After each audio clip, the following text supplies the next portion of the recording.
नमस्कार. लक्ष्मीच्या पावलांनी या मालिकेच्या येणाऱ्या भागामध्ये जबरदस्त असा ट्विस्ट येणार आहे. तर इथे अद्वैतने आता कलाचं घर हे खरेदी केलेलं असतं, पण जेव्हा ही गोष्ट कलाला कळते तेव्हा कलाला खूपच जास्त राग येतो आणि ती इथे अद्वैतला आता नको नको ते बोलते. पण तिथे संगी आणि दिनकर काका दोघेजण येतात आणि कलाचा गैरसमज दूर करतात. तेव्हा इथे कलाला आता अद्वैतच्या घर खरेदी करण्यामागचं सत्य कळतं. तर इथे कलाचा गैरसमज केलेला असतो राहुलने आणि रोहिणीने. त्या दोघांनी तिच्यापर्यंत खोटी बातमी पोचवलेली असते, जेणेकरून अद्वैत आणि कलामध्ये वाद होईल आणि ते दोघं जण सेपरेट होतील. कला रागाने तिथून निघून जाईल असा त्यांचा हेतू असतो. तर इथे रोहिणीला आता काही करून अद्वैत आणि कला या दोघांना एकमेकांपासून दूर करायचं असतं, कारण ते दोघे जण जर एकत्र आले तर ते एक टीम होतील आणि मग आपल्याला त्या दोघांना वेगळं करणं हे कठीण होईल. कारण अद्वैतला आणि सरोजला गुंडाळणं सोपं आहे, पण कला खूपच जास्त हुशार मुलगी आहे. ती कुणाच्याही बोलण्यामध्ये येत नाही, कारण ती अजिबातच हलक्या कानांची नाही आहे. त्याच्यामुळे आता जर अद्वैत आणि कला हे दोघे एकत्र आले तर मग या प्रॉपर्टीमध्ये आपल्याला हिस्सा मिळणार नाही आणि आपलं नावसुद्धा येणार नाही. त्याच्यामुळे काही करून अद्वैत आणि कलाला वेगळं केलं पाहिजे आणि त्यासाठी इथे आता रोहिणीने हा केलेला प्लॅन असतो. तर इथे अद्वैतचा हेतू जरी चांगला असला तरीसुद्धा कलापर्यंत चुकीची बातमी गेल्यामुळे कलाचा खूप मोठा गैरसमज हा झालेला असतो. तर इथे संगी आणि दिनकर काका आल्यानंतर कलाचा गैरसमज कसा काय दूर करतात ते आजच्या भागामध्ये सविस्तरपणे आपण बघूया. तर इथे दिनकर काका आणि संगीतचं बोलणं अद्वैतने ऐकलेलं असतं. तर इथे पतपेढीची माणसं आता घर जप्ती करायला आलेली असतात आणि त्यातला एक माणूस आता कलाचं घर खरेदी करण्यासाठी सुद्धा तयार असतो, कारण एवढा मोठा वाडा आणि तो सुद्धा जुना. त्यामुळे कलाचं घर खरेदी करण्यासाठी खूपशी लोक उत्सुक असतात आणि कमी किमतीमध्ये ते घर आता खरेदी केलं जाणार असतं. तेवढ्यातच इथे आता संगी आणि दिनकर काका दोघे जण बोलत असताना अद्वैतने त्यांचं बोलणं ऐकलेलं असतं की त्यांच्याकडे कर्ज फेडण्यासाठी पैसे तर नाहीच आहेत, पण साधे हप्ते फेडण्यासाठी सुद्धा त्यांच्याकडे पैसे नाही आहेत. त्याच्यामुळे दिनकर काकांना खूप जास्त टेन्शन आलेलं असतं आणि आता घर जप्ती करायला घरी माणसं येणार आहेत पतफेडीची आणि त्यावेळेला तिथे संगी नाही. त्याच्यामुळे दिनकर काका एकटे कुठलाही निर्णय घेऊ शकत नसतात. त्यामुळे ते संगीला आता घरी घेऊन जायला येतात. ते म्हणतात की ते घर माझ्या वडिलांचं आहे आणि त्यांच्यानंतर माझं, पण ते घर आता आपलं राहणार नाही आहे, कारण पतफेडीची माणसं ते घर आता खरेदी करणार आहेत. तेव्हा इथे आता संगीला खूप वाईट वाटतं. ती म्हणते काळजी करू नका, सगळं काही ठीक होईल. चला मी सुद्धा तुमच्याबरोबर येते, आपण त्या लोकांकडे थोडासा वेळ मागूया, काय करतायत ते बघू. तेव्हा दिनकर काका म्हणतात की चल आपण जाऊया. त्यानंतरला इथे अद्वैत आता विचार करतो. ते म्हणत असतात की लोक कर्ज घेतात पण ते फेडण्यासाठी त्यांच्याकडे पैसे नसतात आणि कर्ज फेडता येत नाही म्हणून कितीतरी माणसं स्वतःला संपवतात, आत्महत्या करतात आणि हे मी बघितलेलं सुद्धा आहे. बिचाऱ्या कलाखरेच्या आईवडिलांची ही अवस्था मला बघवत नाही, त्यांची ही झालेली फरफट मला अजिबात बघवत नाही. तेव्हा इथे आता अद्वैत म्हणत असतो मला त्यांच्यासाठी काहीतरी करायला हवं, त्यांचं दुःख मला दूर करायला हवं. जसे पण आहेत चांगली माणसं आहेत, चुका सगळ्यांकडून होतात, त्यांच्याकडूनही झाल्या, पण माणसं वाईट नाही आहेत हे अद्वैतला कळतं आणि आता त्यांना इथे त्या लोकांची मदत करायची असते, खरे कुटुंबाची. त्यांचं कर्ज फेडता येईल का हे आता अद्वैतला बघायचं असतं. तेव्हा तो पतफेडीमध्ये फोन करतो, पण ते लोक आता इथे चौकशीसाठी गेलेले असतात, जप्तीसाठी गेलेले असतात. त्यामुळे ऑफिसमध्ये फोन उचलला जात नाही. त्यामुळे अद्वैत आता ऑफिसमध्ये जातो. पतफेडीमध्ये गेल्यानंतर ते विचारतात की इथले मॅनेजर कुठे आहेत. त्यामुळे इथे त्याला कळतं की सगळेजण आता खरेच्या घरी गेलेले आहेत जप्तीसाठी. तेव्हा तिथे गेल्यानंतर आता जप्ती करायला गेलेले लोक म्हणत असतात की तुम्हाला आताच्या आता हे घर खाली करावं लागेल, तुमच्याकडे कर्ज फेडण्यासाठी पैसे नाही आहेत ना, साधे तुम्ही हप्तेसुद्धा वेळेवरती देत नाही, मग तुम्ही या घरामध्ये आता का राहताय. तेव्हा इथे आता त्यांना सांगितलं जातं की तुम्ही एक काम करा, हे घर आता तुम्ही आम्हाला देऊन टाका, मी हे घर खरेदी करायला सुद्धा तयार आहे. त्याच्यामुळे तुमचं घर मी खरेदी करतो आणि तुम्ही घेतलेलं कर्ज मी फेडून टाकतो.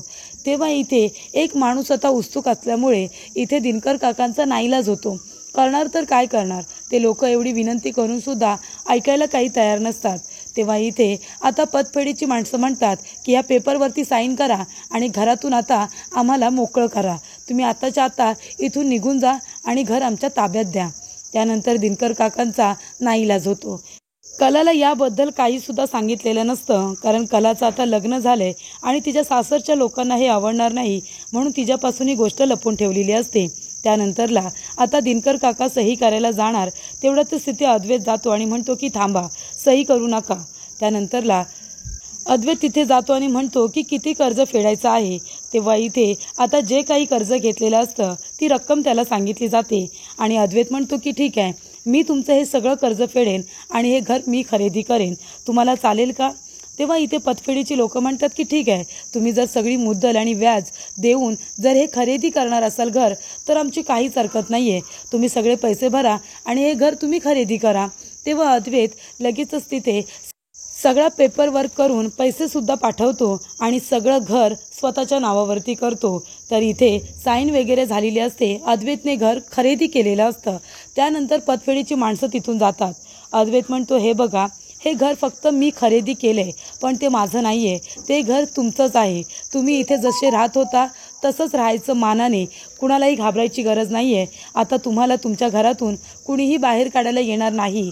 हे घर तुमचं आहे, तुमचं होतं आणि तुमचंच राहील. तेव्हा इथे अद्वैतने आता ते पेपर घेतलेले असतात आणि ते दिनकर काकांच्या स्वाधीन करत असतात. पण आता काही फॉर्मॅलिटीज बाकी राहिल्यामुळे ते पेपर अद्वैत आता घरी घेऊन येतो आणि तो कपाटामध्ये ठेवून देतो.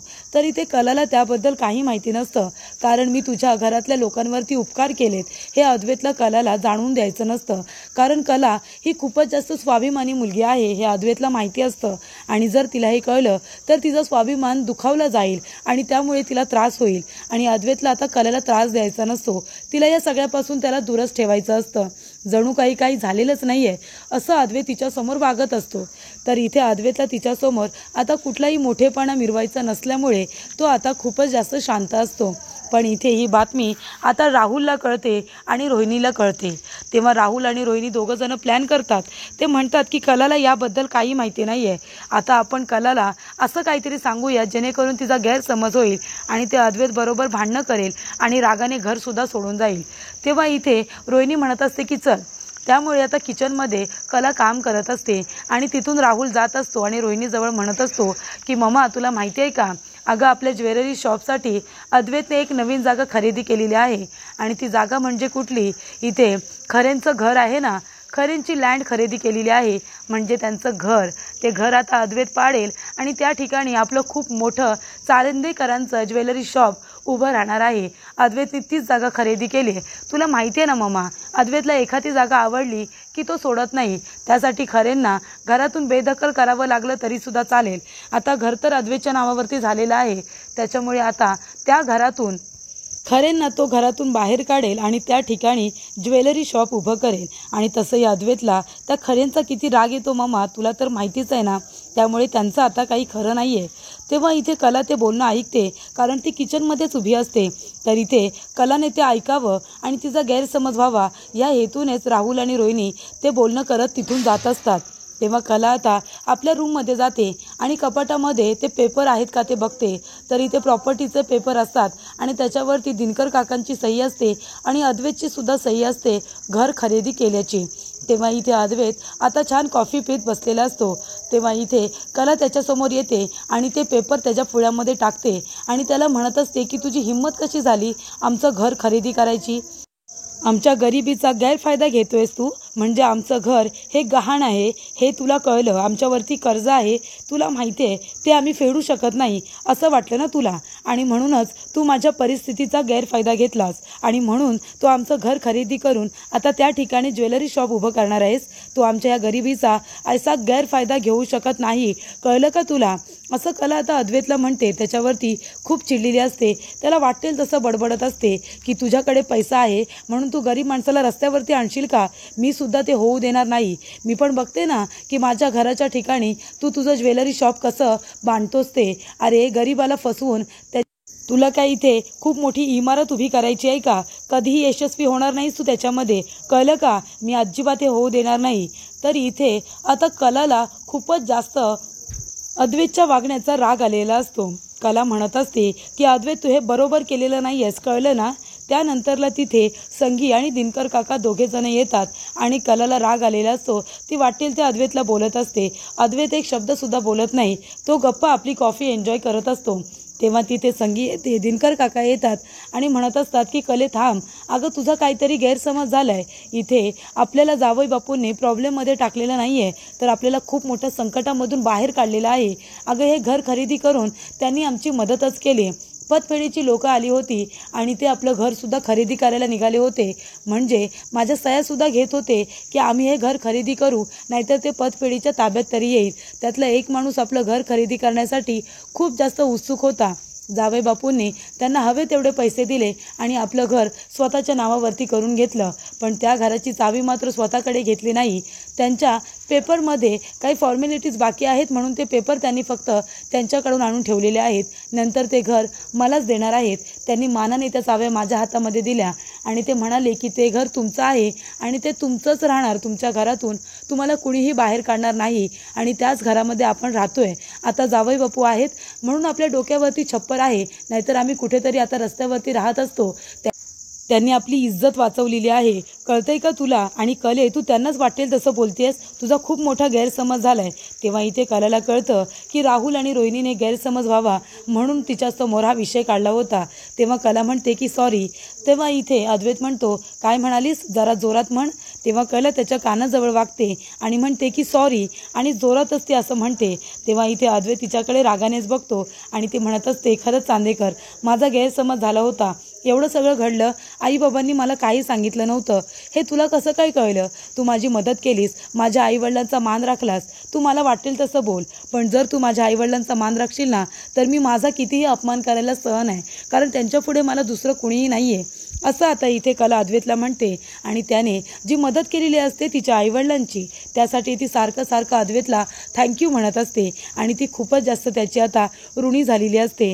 तर इथे संगीने येऊन कलेचा गैरसमज दूर केलेला असतो. त्यामुळे कला लगेचच आपली चूक सुधारून इथे अद्वैतची मनापासून माफी मागते.